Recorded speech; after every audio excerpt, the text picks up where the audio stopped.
જય શ્રી રામ મિત્રો, જય માતાજી। તો આજે છે નવરાત્રિનું બીજું નોરતું। તો અત્યારે ટાઈમ થઈ ગયો છે 7:57 થાય છે। 3 મિનિટ પછી આપણે અહીંયાથી 8 વાગે નીકળશું। એટલે મારા ગામથી હાલોલ 10 કિલોમીટર જેટલું દૂર થાય છે, એટલે 10 થી 15 મિનિટ લાગે જતા। એટલે આ 8:30 વાગે આપણે આરતીનો ટાઈમ થઈ જાય, એટલે આરતી પૂરી થાય એટલે મતલબ 9 વાગ્યાથી ગરબા સ્ટાર્ટ થતા હોય છે। એટલા માટે તો બ્લોગમાં જરૂરથી તમે અંત સુધી બન્યા રહેજો, કેમ કે જે હું તમને આજે લાઈવ મિક્સિંગ પણ બતાવીશ। તમને તો મેં લેપટોપમાં બતાવ્યું છે, પરંતુ આજે પબ્લિક વચ્ચે તમને મિક્સિંગ કરીને બતાવીશ અને ગરબા પણ બતાવીશ। તો ચાલો આપણે હાલોલ જઈએ। અત્યારે હું આવી ગયો છું આપણે ગોડાઉન ઉપર। તો અહીંયા ગોડાઉન ઉપર હું આવી ગયો છું। તો અહીંયા ડીજે દીપુ પણ અહીંયા જ છે, બધા આપણો સ્ટાફ અહીંયા જ છે, તમે જોઈ શકો છો। ડીજે શક્તિ, ડીજે દીપુ। તો ગાઈસ મારો ટાઈમ થઈ ગયો છે, એટલે મેં જાઉં છું સિરન પાર્કમાં, આવીને મળીએ પછી। આપણે આવી ગયા છે જ્યાં આપણો પ્રોગ્રામ છે ત્યાં। અહીંયા તમે જોઈ શકો છો 2+2 અહીંયા વાયરિંગનું કામકાજ બાકી છે। આપણે આ લગાવી દઈશું પછી સ્ટાર્ટ કરીશું। તો ગાઈસ આપણે ફાઇનલી અહીંયા વાયરિંગ થઈ ગયું છે। હવે જસ્ટ હું અહીંયા વિર્ચ્યુઅલ એપની અંદર શોર્ટકટ કી નાખું છું। તો આ શોર્ટકટ કી નાખ્યા પછી આપણે હનુમાન ચાલીસા ચાલુ કરીશું।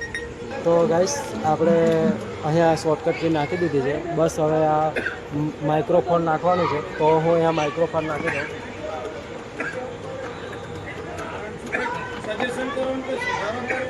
ચેક કરશું આપણે માઇક્રોફોન।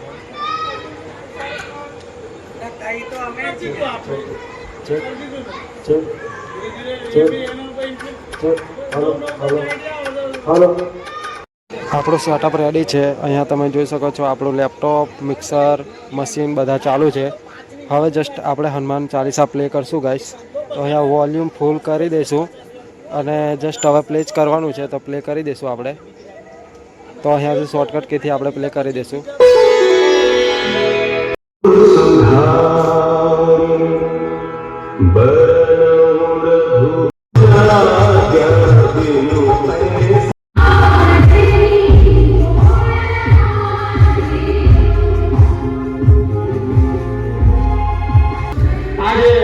નવરાત્રીનો આપણે બીજા દિવસનો પ્રારંભ થઈ ચૂક્યો છે અને માતાજીનો આરતીનો પણ સમય થઈ ગયો છે।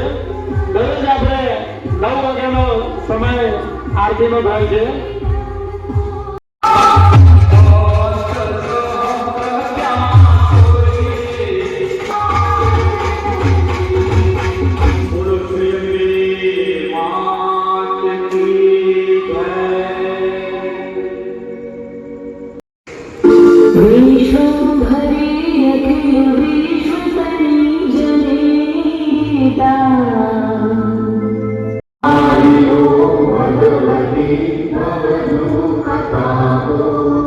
માતાજીની આરતી પૂરી થઈ ગઈ છે। હવે થોડી વાર પછી આપણે ગરબા સ્ટાર્ટ થશે ગાઈસ, તમે જોઈ શકો છો। બળવંતભાઈ, કિરીટભાઈ પારેખ અને રજનીભાઈ પટેલ।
ફાઇનલી આપણે પ્રોગ્રામ પૂરો થઈ ગયો છે અને સિસ્ટમ પણ અહીંયા બંધ કરી દીધી છે મેં.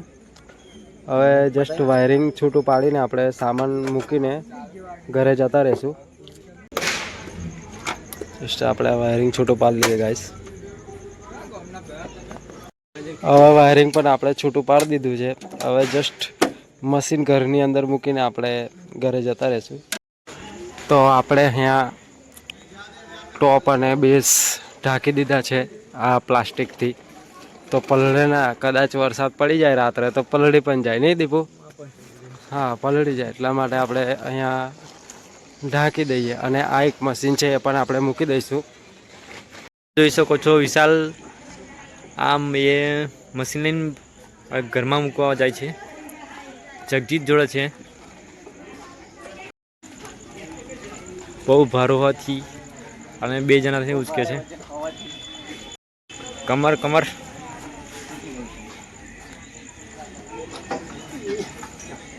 મિત્રો તમે જોઈ શકો છો અમે મૂકી દીધા છે બધા મશીન. તો ગાઈસ આ લાસ્ટ મશીનનું બહુ વજન હતું. તમે જોઈ શકો છો ખૂબ જ વજન છે. અમે 2 જણા ઉચકીને લાયા તો પણ બહુ તકલીફ પડી અમને. હા, દીપુ કંઈક ચેટિંગ કરે છે, ખબર ને હવે કઈ ચેટિંગ કરે છે. અડધી રાત થઈ તો પણ કોઈક જોડે ચેટિંગ કરે છે. આપણું ને તો આવા બધામાં ઇન્ટરેસ્ટ નથી ગાઈસ.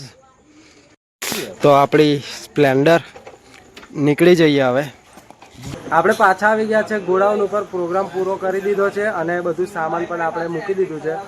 તો અત્યારે હું ગોડાઉન પર આવી ગયો છું અને તમે જોઈ શકો છો અત્યારે આપણી બધી જાગે જ છે. આ જગજીત છે અને આ થોડું પર્સનલ કામ છે ગાઈસ, એટલે તમને બતાવાય નહીં મારાથી. તો આજે આપણે અહીંયા ડુયલ ઉપર ઊગીશું. તો ગાઈસ અત્યારે આપણે બધું પરવારીને હવે ટાઈમ થઈ ગયો છે મિત્રો, 2 વાગ્યા છે. તો આજે આપણે અહીંયા જ વ્લોગને પૂરો કરીશ. તો આપણે ફરીથી કાલે મળીશું. તો ચાલો મળીએ બીજા વ્લોગની અંદર. જય માતાજી, ગુડ નાઇટ.